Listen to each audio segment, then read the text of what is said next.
आ आ आई. Yes. ब ब बदक.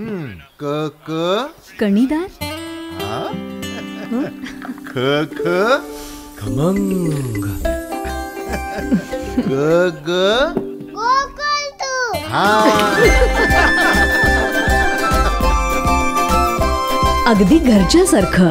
कणीदार खमंग म्हणजेच गोकुळ तूप.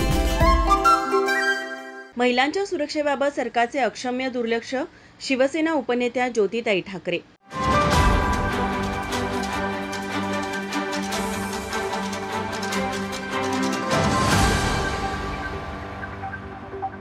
गेल्या 2-2.5 वर्षापासून राज्यात महिला अत्याचारांच्या घटनांमध्ये वाढ होत आहे.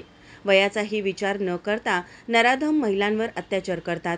महिला सुरक्षेसाठी योग्य उपाययोजना करण्याऐवजी हे एक फूल दोन हात सरकार केवळ योजनांच्या श्रेयवादात गुंतलेले आहे.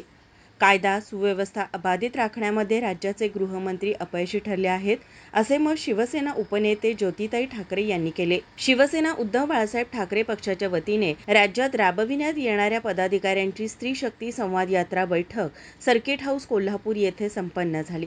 यावेळी उपनेत्या छायाताई शिंदे, संपर्क संघटक रोशनी कोरे गायकवाड, निरीक्षक संजना मुजगेकर, शिवसेना महिला जिल्हा संघटिका प्रतिज्ञा उत्तुरे, उपजिल्हा संघटिका स्मिता सावंत मांढरे प्रमुख उपस्थित होत्या.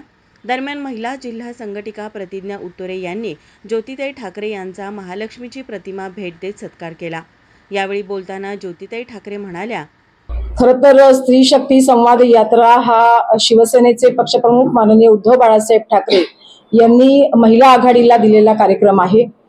या माध्यमातून शिवसेनेच्या आमच्या आधारस्तंभ असलेल्या सन्माननीय रश्मीबेनी साहेब ठाकरे यांच्या मार्गदर्शनाखाली महिला आघाडीच्या 15 टीम राज्यभर गेल्या 15 दिवस फिरतायत आणि केवळ या फिरण्याच्या माध्यमातून सगळ्याच महिला आघाडीचं आतापर्यंत त्यांनी जे काम केलेलं आहे, संकटाच्या काळातही ही महिला आघाडी अतिशय खंबीरपणे शिवसेनेच्या पाठीमागे ठामपणे उभी आहे आणि त्या माध्यमातून ह्या महिला आघाडीने गेले वर्षभर गेले अनेक दिवस सातत्याने प्रत्येक उन्हाळ्या पावसाळ्यात ज्या पद्धतीनं शिवसेनेला साथ दिले, त्या संदर्भात या सगळ्या महिला आघाडीला भेटणं, महिला आघाडीच्या पदाधिकाऱ्यांच्या संदर्भात काही नवनियुक्त्या आहेत त्या संदर्भातला आढावा घेणं आणि त्याचबरोबर आपले पक्षप्रमुख माननीय उद्धव साहेब यांनी कोरोना काळात जे काही काम केलं, किंबहुना मुख्यमंत्री म्हणून 2.5 वर्षाच्या कालखंडात जे महाराष्ट्र हिताचं काम केलं, त्यासाठी संपूर्ण राज्यातील जनता, मग ती कोणत्याही धर्माची असो, कोणत्याही जातीची असो, कोणत्याही पंथाची असो,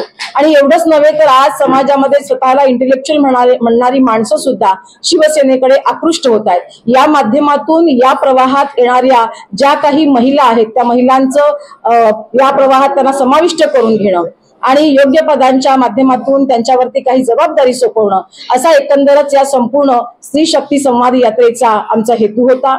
या बैठकीस कोल्हापूर शिवसेना उपनेते संजय पवार, झाहिदा खान, रीमा देशपांडे, प्राची पोद्दार, शुभांगी साळुंखे, विद्या गायकवाड, अनिता ठोंबरे, गीता गायकवाड यांच्यासह महिला पदाधिकारी मोठ्या संख्येनं उपस्थित होत्या. कॅमेरामन नाज अत्तारसह अमृता पवार, माझा महाराष्ट्र न्यूज, कोल्हापूर.